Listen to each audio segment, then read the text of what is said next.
Hello there guys and welcome back to the channel. Right, so new Alliance War season has started and well, the war videos are back. So this is going to be the first two wars of the season. I'm going to be using Warlock, Onslaught and Vox for the first one. The second team is going to be looking a bit different, but I finally do get a chance to use my rank 3 Warlock and I'm super happy with that rank up as well. And the first war of the season that we have is actually up against Salty, which without doubt is extremely capable Alliance War team. I'm going to be taking path 5 in section 1. And the first obstacle here is going to be Sasquatch, which is actually a quite tricky node combination because obviously we have Ebb and Flow knockdown and then he goes debuff immune. And then I'm going to have to deal with all the regeneration and everything else. But Onslaught seems to be pretty much perfect in order to be able to counter everything that Sasquatch does here. Because he does not care about the debuff immunity. He can cut off the willpower healing and has plenty of debuffs to effectively shut down healing altogether. And yeah, so we will have Onslaught versus Sasquatch. Initially, I do not pay too much attention to the protection. I just want to kind of get to my level 1 and then lock in the big pause once I get some neuros on. And here I do make a mistake. I try to be fancy and clever, which does succeed now, kind of. But that heavy recovery should not have been possible. If we see here, my first hit of heavy attack connected, but then he somehow blocked the special attack hit. It's just yet another example of how AI recoveries unfairly fast. It's way overtuned how they recover from heavy attacks and pretty much anything that happens here. And now at this point, it's basically just making sure that I have my Fury on. And then again, I do throw this level 2 in the block, but the degen's still doing its thing and I just need to keep everything paused. Ideally, do not eat any more of those level 1s. But here it works out perfectly with my relic. I do not have the best optimal relic here on for Onslaught because I need more Mr. Sinister relics. That's pretty much it. But that's fine. So here I'm going to go for level 1 in order to get more neuroshocks and just, you know, enable those daunted passives to do the work as well. And here we go. Few minor mistakes, but overall the fight went perfectly smooth. And now it's going to be another Ebb and Flow knockdown against Darkhawk. And Darkhawk is obviously a tactic defender, so he will be able to block, auto-block, and evade, and so on and so forth. But Vox is one of the craziest tactic attackers, namely on how fast he can gain his clarity charges and how fast he can gain his buffs. And obviously he does have the Undermine on for himself as well, which means that I will not have to worry much about the clarity charge and Darkhawk's auto block either.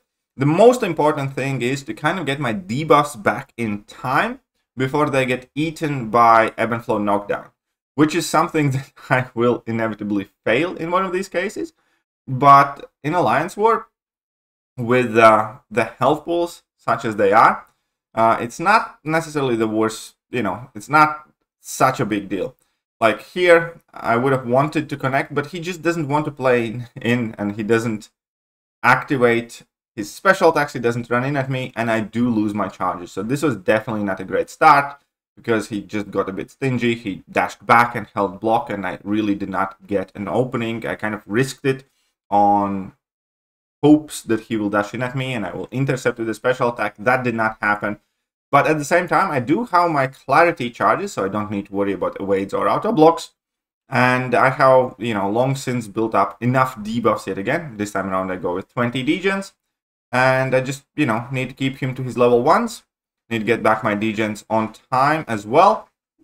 And wow, there's a massive rainstorm coming outside out of nowhere. But that's fine. Sorry about the distraction. It kind of caught me off guard.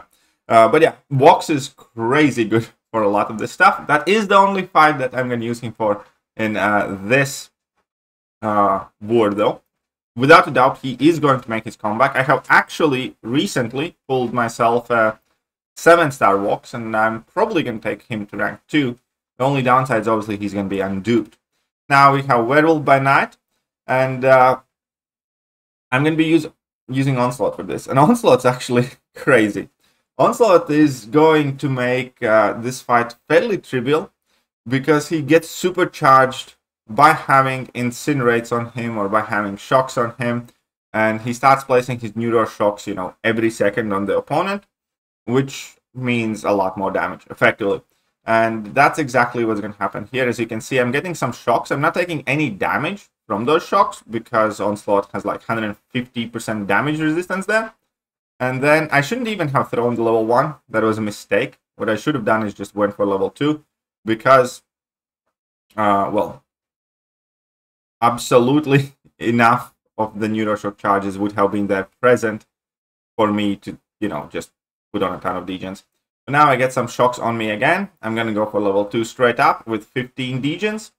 And now I just effectively need to carry on. I do not care for like any of the dots present here, because Onslaught's obviously also bleed resistant. He is shock resistant. Only thing that I care about is how many ruptures I get. And so that the Wolfie does not go unblockable and unstoppable. And that's just about it. Here I do make that mistake, but I correct myself with throwing level 1 in the block. And Onslaught's level 1 is quite good to throw in the block in a pinch because it pushes the opponent away to a point where you can recover after it. And also you get majority of your effects even if you shoot your level 1 in the block. So not much to worry about. At this point I just want to keep pausing my neuros. Unfortunately I did lose my degens, which means I'm going back to level 2 for degens here. And yeah, that's going to be pretty much all she wrote. Again, could have been faster just going for my level 2s. Made some mistakes, but that's all, you know, adjusting to these matchups and, you know, just having a first-hand experience.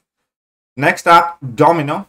And Domino can be quite annoying and tricky, especially because now we have one-eyed open.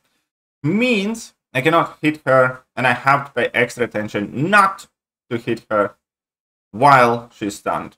Other than that, we're good. So here I'm gonna put on a tech power back boost. Not the biggest one, but still. And yeah, I can only hit her during bleed phase. Thinking back, maybe I should have brought in Nimrod, because Nimrod obviously handles Domino much better than Warlock does, typically. But Nimrod is a rank 5 6-star, and Warlock is a rank 3 7-star, so there is a fairly notable rank difference, and I have not ascended my Nimrod either. But now that we can start the party here, we already do have Infection active. So I just need to get some debuffs on the Domino. Once she goes lucky, I need to be careful of that evade. It is going to catch me at one point in the fight as well. Now she has shocks. So again, I'm going to be playing passively for the duration of this shock phase. Crit fail is unfortunately chipping away with me because it does seem like this Domino is not low sig at all. And now she's in bleed phase. I have my level 2 ready, and that's exactly what I'm going for. Unfortunately, I do but just barely push her past the bar of power, and here I get parried. And here I get parried, which is annoying as always, but I figured I'll just go for my level 2, even though she was in shock phase, because that should pretty much finish the job here with a tech power back boost. Man, Warlock is such a nuke with tech power back boosts, without a doubt. I really do like my rank 3 7-star Warlock. One of the more useful rank 3 so far at the very least, because I do end up using him pretty much every single season. And now I will have a mini boss to take care of as well, which is going to be a bullseye, and I'm going to be using Onslaught for that. I'm just double checking my assignments at this point to make sure that there are no other mini bosses that I might be skipping over, because this is the furthest mini boss island that I can teleport to. So I'm going to quickly, well, fast forward to that.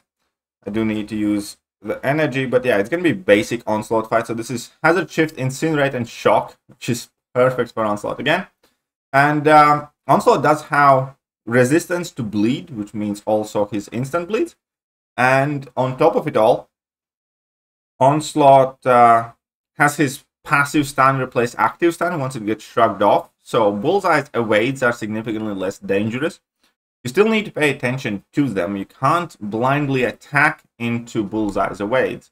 What you can, however, do is you can parry Bullseye when his evade would be active and attack him afterwards, because at that point, again, he will try to shrug off the active stun, and then the passive stun is going to do the job, as we can see here. And then, again, I should not have realistically went for this level 1. It kind of seems like an overkill, to be honest. And here, again, I'm going to go for the heavy attack, which is fine. Now he has his away charge active. Not worried about that, as long as I keep pausing everything that needs to be paused. And here, I could have just heavied in that passive stand too. But I'm just using the small pauses. Now he obviously resists everything. And here I do make a mistake, but as I do have 44 neuroshocks active at this point, and yeah, that level 2 is just way more than needed. We ended up winning this war against Salty, which was great. Very close and tight war. Definitely shout out to the guys in Salty. And now this is the second war, which is against Savage Squad. Also another very, very capable team. I'm going to be using Warlock, Cassie Lang, and Mallman for these fights. And unfortunately, I do have, well, one less fight. I only do have the 4 fights in this war. But, yet again, at the very beginning of it, we're going to be starting with the Sasquatch. Now, I have done this matchup a ton of times. Sometimes it goes, like, much faster than others, and this isn't going to be one of the fast times. Cassie is very good for this fight because of her Taunt and Inequity. You can significantly reduce the dot damage that you take from the bleeds and from the incinerates, sorry, and you have the poison immunity to begin with, so she's kind of like half immune to everything. You typically won't start the fight by hitting Sasquatch's block if he lets you, and then this can happen. And this is one of the most annoying things. I was super lucky that he didn't even resist that, but had he resisted that heavy attack, all my initial build-up would have gone to waste. And that's like one of the things that I really hate about the AI now. They can just, you know, wait out your heavies and stuff like that. And it significantly affects a lot of champions like Mr. Negative, like Cassie. They have to be played in completely different, suboptimal, much more reserved and cautious way just because of how BAM has changed the AI. And AI currently, in my opinion, is by far the biggest issue with the game. I think because AI touches every single game mode, every single thing that Kabam is releasing, every single champion coming into the game and its viability, and it's present in every single match that we play, I think it's unforgivable how crap the AI has been, especially recently. Kabam has obviously supercharged it to a point where it just seems unrealistically awful. With the recovery times, with everything else, with the reparries, with the light intercepts, with the inconsistency in inputs adding on top of that. Bullshit like that is what turns a lot of people off the game and causes a lot of frustration in the game to begin with. So, sorry for the mini rant here, but yeah, I hate the AI in the game currently. So here I'm getting on a few more power stings, but at this point the fight's pretty much over. I do have 19 on. Sasquatch keeps throwing his special attacks, which, you know, I'm very grateful and happy for, and he dead. So Cassie is very, very good here because, you know, Sasquatch, when he enters his wrath, he effectively doesn't use up any power at all. And that means he, with Taunt, continuously keeps throwing his specials, and he just kills himself very fast. Now again, another domino fight with Insult Injury, Feat of Indestructible 1 and Power Focus 1. Here again, I can only attack in the poison phase for most part. But unlike before, I can actually parry and hit Domino, which is going to be helpful because Warlock does have a single hit heavy attack, and if need be, I can just parry heavy. Now again, there, totally not missed input. I do not want to blame anything on inputs or parry failing. So I'm just going to say that this one was on me, though. This one was a way it gets smacked. So that one was me for sure. And now I have first level 2, but it hardly did any damage. I was actually surprised how little damage it did. Perhaps I should have put on Recall Masteries. And now, you know, it is going to be a bit of a fight of attrition here. Obviously, Warlock's still going to win, but it's going to be annoying how much damage I end up taking. And now I'm just building up to my level 2, which I'm going to try and throw at an appropriate time, which isn't right now. So I'm just going to wait out the Incinerate, again, in order not to get a ton of them, because my health is not looking the best. I'm at 50% health, while Domino is at 41. But Now we can cook. Now we can cook, and this second level 2 is much, much better, much healthier. And, well, that domino is down. So again, not an ideal fight, but perfectly fine with Warlock. And next up, I'm going to be moving yet again to path 9. And we're going to have a fight with Cassie against Ebony Maw, which is one of those matchups I used to do a ton in some war seasons back. And then we're going to have Mole Man against Mysterio, which is also going to be an interesting fight, to say the least, but it's going to go just fine. So Daddy Longlegs, Ebony Maw is who we're up against. And obviously Cassie is quite a good matchup. She doesn't counter the miss in general, but she does have the class advantage. And that means shorter falters. She doesn't get any buffs, so I do not need to worry about, you know, Ebony Maw degening me by nullifying Furies with his level 1s. And yeah, for most part, Cassie is just a very suitable matchup for Ebony Maw. Not necessarily the best possible option, but given that it's hazard shift, she might as well be, because again, she's going to be immune to half of the hazard shift. And then, because of the taunt and because of the inequity, and you're effectively reducing the hazard shift damage by close to 90%, I think, or 80-some percent. You can just take some of those debuffs and tank them as well. So here, whilst it's shock phase, obviously I can be as free and active as possible, because Cassie does have shock immunity. Here I potentially almost made a mistake. I shouldn't have charged my heavy attack just quite yet, but it was in my best interest to knock him down as early as possible. It is super handy and helpful with Cassie that you can punish the level 1 with appropriate spacing. Now, because my power things were starting to expire, I went for level 1, even though I got a couple of bleeds on me. But as we can see, you know, we can take that. It's not the end of the world. And here we're going to apply the poison. So we have longer duration on taunt and everything else. Drop in another heavy attack. Sweet. We have 15 power stings on that Ebony Maw. We have a couple of bleeds, but at this point, again, they're not overly significant. And here I made a mistake that I paid for right now, but kind of fixed myself with that striker. And here I was left with 1 Pim particle charge, so I was definitely playing it close. But again, with Cassie, you always have that feeling that you are allowed to make some mistakes, especially in war fights, because of all that damage reduction. Cassie just seems to, you know, be able to tank a ton. And now that Ebony Maw is pretty much dead, at this point I am going to get a falter on myself as well, because I haven't knocked Ebony Maw down in a while. That's fine. I can start charging my heavy attack. That falter is going to expire by the time I release it. And now I have 21 power stings and 1 dead Ebony Maw. And still finish with 87%. It's not awful. And now, the Mysterio fight. This fight was the dodgiest one of them all, because I can't hit him whilst he's stunned, obviously. I went to put on Recall Masteries, number 1 to give Mole Man more damage, and number 2 to have some counterpunch charges from the beginning. Mole Man also gets more charges by shrugging off the debuffs or triggering his immunity against shock. So as I am fighting against Mysterio, I am gaining some charges as well. And the plan is to effectively, you know, build up my clarity charges and, you know, prevent him from auto-blocking or evading me due to the node, also reducing his crit resistance, obviously everything else, as I am getting to my level 3, and then eventually enter the frenzy once I have enough clarity and enough charges to just kind of take care of business.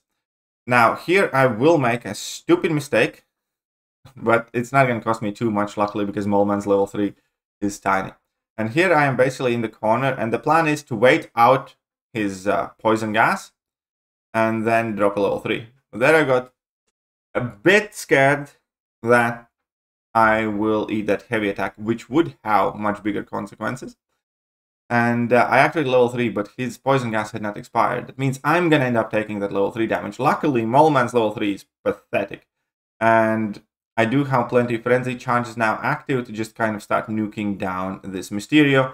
And the poison gas is the only thing that I have to worry about right now. as we can see here, I still have clarity active, so no wades, no auto blocks, nothing serious. And yeah, I'm gaining a buff here. I'm going to be gaining some debuffs as well, but the Mysterio is pretty much dead. So not a bad fight overall, I would say. That's it for my participation in this war, and that unfortunately ended up in a loss. So we are 1-1 to start the season. So far, this tactic doesn't seem too bad with the fights that I have done or from what I have heard from other players. Let me know what has been your experience with Alliance Wars, and I'm going to check you guys. Well, see you guys soon. Bye-bye. Hello there, guys, and welcome back to the channel. So we have all the information about the next one.